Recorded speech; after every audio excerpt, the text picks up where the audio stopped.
दोस्तों नमस्कार, स्वागत है आपका आज दिन भर के मुख्य समाचारों में। यदि आपने अभी तक वीडियो को लाइक नहीं किया है तो लाइक कर दें और चैनल को भी सब्सक्राइब कर लें। भारत के पूर्व प्रधानमंत्री डॉक्टर मनमोहन सिंह के अंतिम संस्कार पर राजनीति हो गई तेज। राहुल गांधी के आरोपों पर जेपी नड्डा ने किया पलटवार। दरअसल आपको बता दें कि कांग्रेस पार्टी ने आरोप लगाया कि पूर्व प्रधानमंत्री मनमोहन सिंह का अंतिम संस्कार निगम बोध घाट पर करवाकर मोदी सरकार ने भारत माता के महान सपूत का अपमान किया है। अब भारतीय जनता पार्टी के राष्ट्रीय अध्यक्ष जेपी नड्डा ने कांग्रेस पार्टी पर जमकर पलटवार किया और कांग्रेस पार्टी पर मनमोहन सिंह के निधन को लेकर बड़ी राजनीति करने का आरोप लगाया। जेपी नड्डा ने साफ तौर पर कहा कि इस घटिया सोच के लिए कांग्रेस की जितनी भी निंदा की जाए उतनी कम है।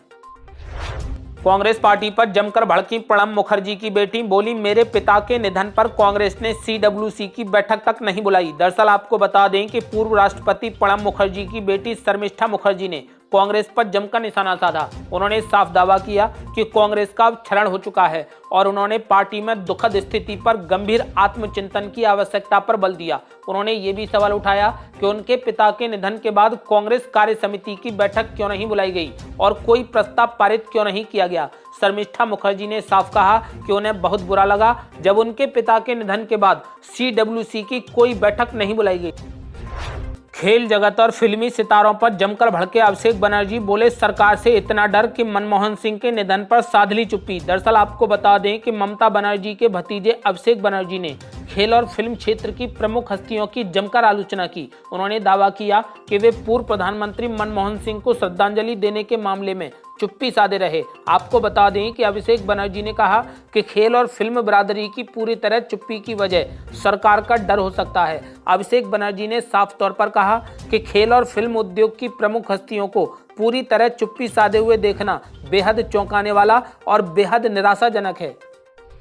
भारत के पूर्व प्रधानमंत्री डॉक्टर मनमोहन सिंह के अस्थि विसर्जन पर बीजेपी हो गई हमलावर, कहा कैमरा नहीं तो गांधी परिवार भी रहा नदारद। दरअसल आपको बता दें कि पहले अंतिम संस्कार को लेकर राहुल गांधी ने भाजपा पर डॉक्टर मनमोहन सिंह के अपमान का आरोप लगाया था, तो अब अस्थि विसर्जन के मौके पर गांधी परिवार के नदारद रहने को लेकर भाजपा हमलावर हो गई। भाजपा की तरफ से साफ कहा गया कि आज वहां पर कैमरा नहीं था, इसीलिए गांधी परिवार का कोई भी सदस्य वहां उपस्थित नहीं था।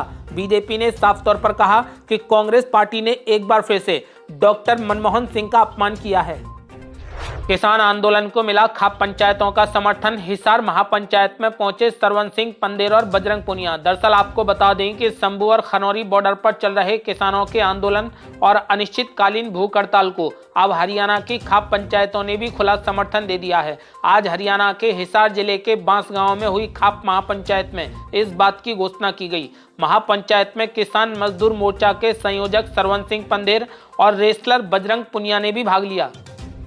अखिलेश यादव ने दिया बड़ा बयान, बोले EVM मशीन पर नहीं होता भरोसा, बैलेट पेपर से कराए जाएं चुनाव। दरअसल आपको बता दें कि अखिलेश यादव ने बैलेट पेपर से चुनाव कराने की वकालत करते हुए साफ कहा कि चुनाव ऐसा होना चाहिए जिस पर भरोसा किया जा सके, क्योंकि EVM मशीन पर भरोसा नहीं होता। अखिलेश यादव ने साफ कहा कि आज जर्मनी जैसा देश भी बैलेट पेपर से चुनाव करा रहा है। अखिलेश यादव ने कहा कि चुनाव ऐसा होना चाहिए जिस पर भरोसा किया जा सके। उन्होंने ये भी कहा कि EVM मशीन पर किसी को भी भरोसा नहीं होता। मुस्लिम जमात के अध्यक्ष शहाबुद्दीन ने नए साल के जश्न और बधाई को बताया नाजायज, नए साल को लेकर जारी किया फतवा। दरअसल आपको बता दें कि दारुल इफ्ता ने इसे लेकर फतवा जारी किया है। ऑल इंडिया मुस्लिम जमात के राष्ट्रीय अध्यक्ष और दारुल इफ्ता के प्रमुख मुफ्ती मौलाना शहाबुद्दीन रजवी बरेलवी ने फतवे में कहा कि नए साल का जश्न मनाना, बधाई देना और कार्यक्रम आयोजित करना इस्लामी शरीयत की रोशनी में नाजायज है। इस्लाम इस तरह के कार्यक्रमों को सख्ती के साथ रोकता है। साथ ही उन्होंने ये भी कहा कि इसीलिए मुसलमानों के लिए नए साल का जश्न मनाना नाजायज है। यूपी सरकार ने दिया बड़ा तोहफा, सरकारी कर्मचारियों का बड़ा वर्दी भत्ता, जूते से लेकर छाते तक के बढ़े पैसे। दरअसल आपको बता दें कि यूपी सरकार ने सचिवालय से इतर अधीनस्थ राजकीय कार्यालयों में सरकारी वाहन चालकों व अनुसेवकों का वर्दी भत्ता, वर्दी नवीनीकरण व वर्दी धुलाई भत्ता बढ़ा दिया है।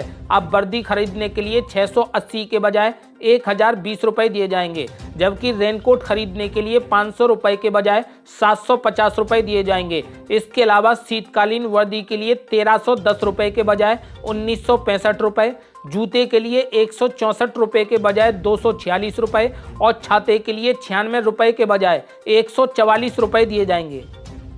समाजवादी पार्टी के प्रमुख अखिलेश यादव ने किया बड़ा दावा, बोले मुख्यमंत्री योगी आदित्यनाथ के आवास के नीचे है शिवलिंग, कराई जाए खुदाई। दरअसल आपको बता दें कि समाजवादी पार्टी के प्रमुख अखिलेश यादव ने बड़ा दावा किया है। अखिलेश यादव ने दावा किया कि लखनऊ में मुख्यमंत्री योगी आदित्यनाथ जिस आवास में रहते हैं उसके नीचे शिवलिंग है।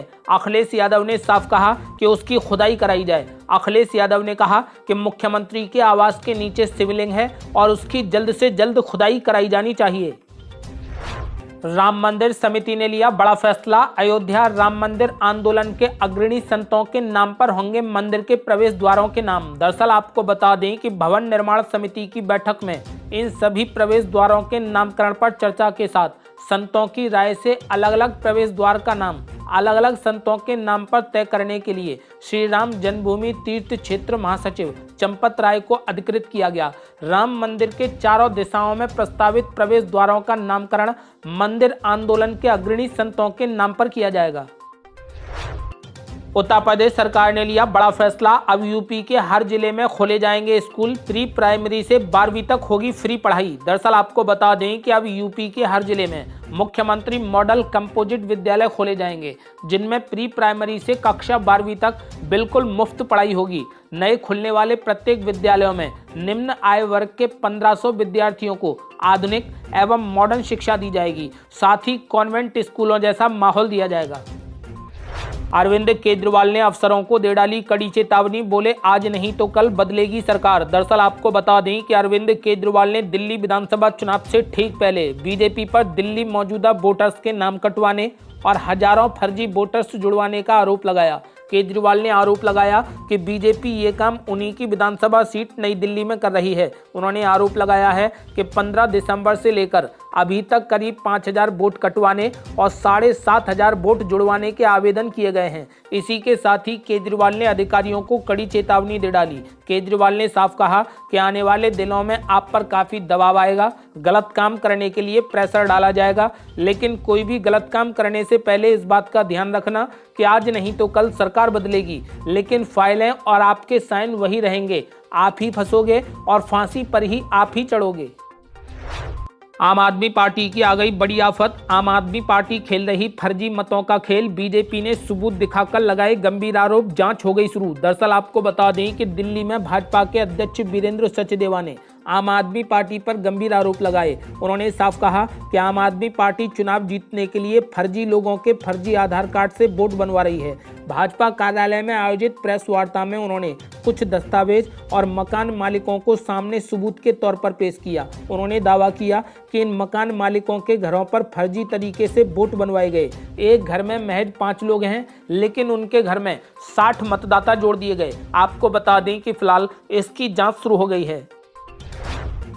पटना में बीपीएससी छात्रों पर पुलिस ने किया लाठीचार्ज, वाटर कैनन से की पानी की बौछार, कई चोटिल। दरअसल आपको बता दें कि बीपीएससी परीक्षा दोबारा कराने की मांग को लेकर पटना के गांधी मैदान में छात्र संसद बुलाई गई, जिसमें जनसुराज के संस्थापक प्रशांत किशोर भी शामिल हुए, जिसके बाद मार्च निकालने की सहमति बनी। पुलिस ने इस दौरान हल्का लाठीचार्ज किया और कई बीपीएससी अभ्यर्थियों को चोटें भी आईं, जिन्हें एम्बुलेंस से अस्पताल ले जाया गया।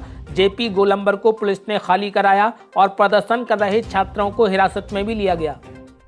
मौसम विभाग ने जारी किया अलर्ट, कश्मीर में हो रही भारी बर्फबारी, यूपी दिल्ली में बारिश और ठंड का प्रकोप जारी। दरअसल आपको बता दें कि उत्तराखंड में बर्फबारी और रुक रुक कर हो रही बारिश के कारण तापमान में गिरावट आई है। पश्चिमी विक्षोभ और अन्य मौसमी घटनाओं के कारण मध्य प्रदेश में रात भर बारिश हुई।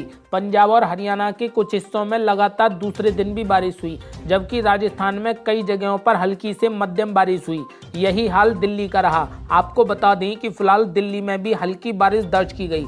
आज के लिए बस इतना ही, कल फिर जुड़ते हैं कुछ बड़ी खबरों के साथ। तब तक के लिए नमस्कार।